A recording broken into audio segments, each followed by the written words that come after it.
এবার মধ্যপ্রাচ্যের আকাশে শুরু হয়েছে নতুন এক শক্তির লড়াই, যেন এক অদৃশ্য যুদ্ধ যেখানে চোখে দেখা যায় না কিছুই, কিন্তু প্রতিটি মুহূর্তেই বদলে যাচ্ছে আঞ্চলিক রাজনীতির সমীকরণ। আর এই লড়াইয়ের কেন্দ্রে এখন একটাই নাম, পঞ্চম প্রজন্মের F-35 যুদ্ধবিমান, বিশ্বের সবচেয়ে আধুনিক স্টেলথ ফাইটার জেট, যা আকাশে উড়ে যেন হাওয়ার সঙ্গে যায় মিলিয়ে, আর রাডারকে ফাঁকি দিয়ে শত্রুর দিকে এগিয়ে যায় নিঃশব্দে।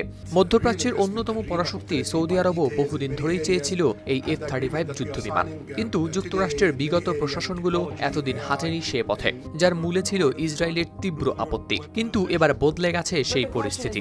সৌদি আরবের ক্রাউন প্রিন্স মোহাম্মদ বিন সালমানের বহু প্রতীক্ষিত ওয়াশিংটন সফর আবার খুলে দিয়েছে আলোচনার দরজা। হোয়াইট হাউসের নৈশভোজে প্রিন্স সালমান যখন প্রেসিডেন্ট ডোনাল্ড ট্রাম্পের বিপরীতে বসেন, তখন কেবল কূটনীতি নয়, আকাশযুদ্ধের ভবিষ্যতও উঠে আসে টেবিলে। সংবাদ মাধ্যম আল জাজিরার প্রতিবেদনে প্রকাশ পেয়েছে এ তথ্য।